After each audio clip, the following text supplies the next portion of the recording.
Ready. Play. Of the Madrid finals. Let's go with Casper Ruud against Jack Draper first. We've seen, we've witnessed, we've heard that Jack Draper has won his semi-final against Lorenzo Musetti in straight sets, millimeters in it at times, as James tweeted earlier. How surprised are we that Jack Draper is in the final? Not really. I mean, as we have said many times this season, like the ATP landscape right now is basically Sinner, Alcaraz, maybe Zverev, and then after that you've got a lot of players who can kind of like compete for the big titles if these aren't around or if these are upset by somebody. And well, for Jack, Madrid has always been a good event since he, I think, first started playing it. You know, the match against Rublev, I think it was maybe a win over Sonego, the first edition. Of course, that was, I think, as a wild card even. So, yeah, I mean, perfectly fine. And at the same time, last week, finally, we had that moment when seemingly someone separated themselves from the pack, as in Carlos won Barcelona and then Zverev won Munich. But then Zverev loses early, doesn't look as good here. Carlos, of course, doesn't play it. So there was an option for Jack to do it, and he's taken it. He's really becoming, you know, the Taylor Fritz of 2025. Taylor Fritz. Okay, so maybe a slam final for him later in the year. We'll see if that ends up happening in Paris or not. But yeah, he's yet to drop a set as well. I do remember when I saw the Greek Sport scoreline going, wow, that is impressive. That the margin of victory that he had in that one, which I think was 3-4, that caught me by surprise. And he's gone on from strength to strength since then. Of course, Berrettini was a walkover, and Paul, by the way, also 2-2. I mean, these are pretty impressive scorelines. And there's, of course, Arnaldi, who you thought was going to beat him. First of all, retirement against Berrettini, not a walkover. Yeah, I mean, Arnaldi, I was, to be honest, kind of manifesting. Yeah. I would like to see Matteo do some big stuff, and this seemed like a proper thing. But like a proper opportunity. Sorry, I lost myself reading Jake's comment, which we'll get to later.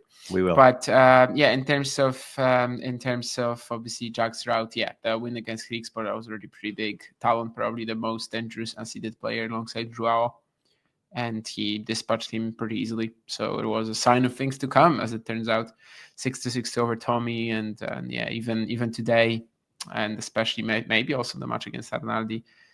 It's been a brutal campaign for Jack, definitely. I mean, he's basically hasn't struggled against anybody but Berrettini maybe in the first set. And today, of course, against Lorenzo in the second. So I guess the Italians are the only players trying to keep him away from this title. But yeah, he's looking like a threat. I guess the other reason we're not surprised to see him in the final, though, is because of all the clay court tournaments, and I include Roland Garros very much in that, this is the one where he may well have been most likely to succeed. Oh, easily, yeah. As I said, I mean, every single edition he's played, I think it was clear that these conditions suit him much more than any other clay court. I think the first time he played it, he played the Challenger just before in Barletta, was it? Oh, anyway, Italian Challenger. He lost to Zeppieri. Wasn't a great match to watch whatsoever. But then he shows up in Madrid and he's like much better. So yeah, I think these conditions obviously are, if not hard court like, you know, at least it's altitude, and the venues, especially the main courts, they tend to have this kind of like semi-indoor vibe, let's say, with the way they're built. So yeah, I think this is actually very good for Jack. It's not like he doesn't have clay court weapons either. So yeah, perfectly fine for him to make it. It doesn't mean that he will also perform extremely well in Rome and Roland Garros. No. It doesn't exclude it either, obviously. But yeah, this is the one. Like if he's going to play just 4 events on clay a season, or like 5, you know, only the big ones, then this is probably going to be his most successful. Yeah. There have been some takes about, I can't wait to see how he gets on at the French Open. I don't necessarily. I think if he wins Madrid, if he loses in the final, if he goes out quite early here, I don't know if it affects my Roland Garros thinking too much for Jack. Yeah, I mean, he's going to be in the mix of players who can do pretty well. I think right now there's a reasonable favorite for Roland Garros, and that's Carlos Alcaraz. You know, we're hearing that he's going to be fine physically for Rome. So I see no reason why Carlos wouldn't be the favorite going into Paris. Zverev, I guess, is in the mix. Sinner will have to wait and see. I mean, he's only going to have one event, most likely, up until the French. But yeah, I mean, Jack will be in the mix of like second, third tier contenders. We'll see. I guess Rome is just going to tell us more about his chances in Paris than Madrid. Yeah, absolutely. And his opponent in the final on Sunday will be someone else who's not dropped a set in the form of Casper Ruud. I'm looking at Casper's path. There is, some decent players that he's been skittling over. Rindenesh in the first round, Korda 3-3 in the second, Taylor Fritz, Daniel Medvedev, and today Fran Cerundolo. Of course, the big story though today was the fact that Cerundolo was not able to take more of his breakpoint opportunities. I think you said earlier, is it 3 successes from 18 chances? So 15 breakpoints saved by Casper. I also saw someone else tweet, and I do apologize, I don't remember who it was, but somebody tweet, this has just been one of I think it might be Oleg, said this has been one of the weirdest matches of the year. Because I think they had the injury with Ruud, which we'll have to factor into our thinking in terms of the final. So they're thinking, Casper's going to take the court. Is he going to finish the match? Is he going to be able to play close to his level?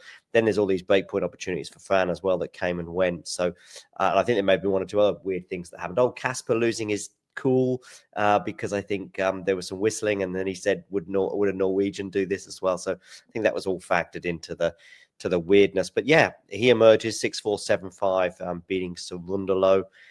So a great win for him and a great path. Funny enough, opposite to Jack in a way, this is probably the clay court tournament where we would expect Jack to excel most. It might be one where we wouldn't necessarily expect Casper to excel, but I think he has done because he's played really well, but also maybe because, Carlos and Yannick are not there, for example. He had a semi in Madrid previously. I guess, he's fine on almost any clay court. Obviously, he's won altitude events as well, Stad, Kitzbühel, and the likes, and also done okay in the Golden Swing. Yeah, I mean, I think he's definitely fine here. Was it like a tournament where we are thinking, yeah, he's in great form, he's the guy to beat? Not really.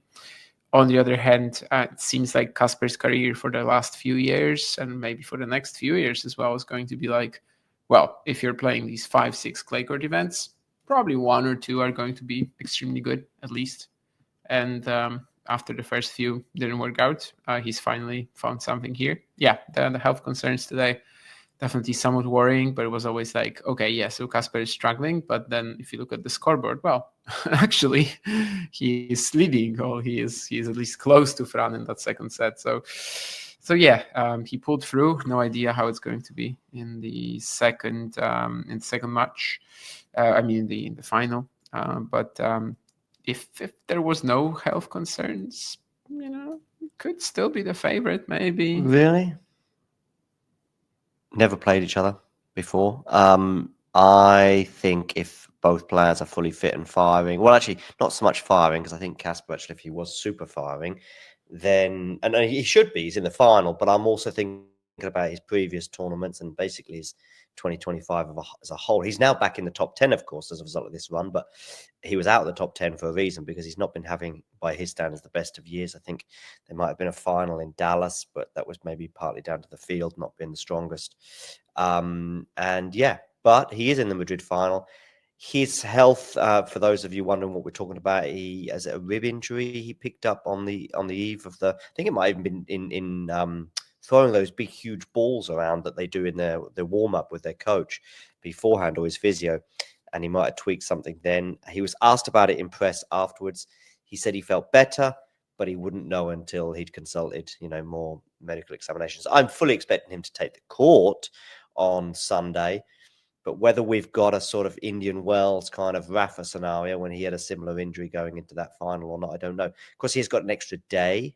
That's nice that he'll play the Friday semi-final and then the Sunday final, as opposed to Rafa that year. I remember playing Taylor Fritz on the Sunday, less than 24 hours after the match with Alcaraz, which was on the Saturday evening. Anyway, the head-to-head, as I say, is 0. They've never played each other. Jack, of course, been on the tour now 2-3 years, I guess. So maybe it's a little bit of a surprise we've not seen these two players face off against each other, but we are going to see it in Madrid. You think that it's a 50-50 or even Casper's a slight favourite? I don't know how to saying about the health issues. That's kind of a rib injury. Like one day isn't really gonna help. That's what I'm gonna say. So let's say both players are healthy. Maybe he's still the favorite in my eyes, but it doesn't seem like both players are healthy. So yeah, one day is unlikely to change much for him in terms of the rest. So yeah, I mean, it's a guessing game for me, really. Yeah, I'm making Jack the favourite, to be honest with you. Just seeing how their 2025s have gone as a whole, seeing the ease with which Jack has swatted aside stellar opponents en route to this final, conditions as well, I think. He's also won a 1,000 before, not so long ago, whereas, of course, that might also be a factor in the fact that Casper's never won one. So I'm leaning that way. If you enjoyed this video, make sure you hit that like button. Don't forget to subscribe and click that notification bell so you don't miss out on all things tennis.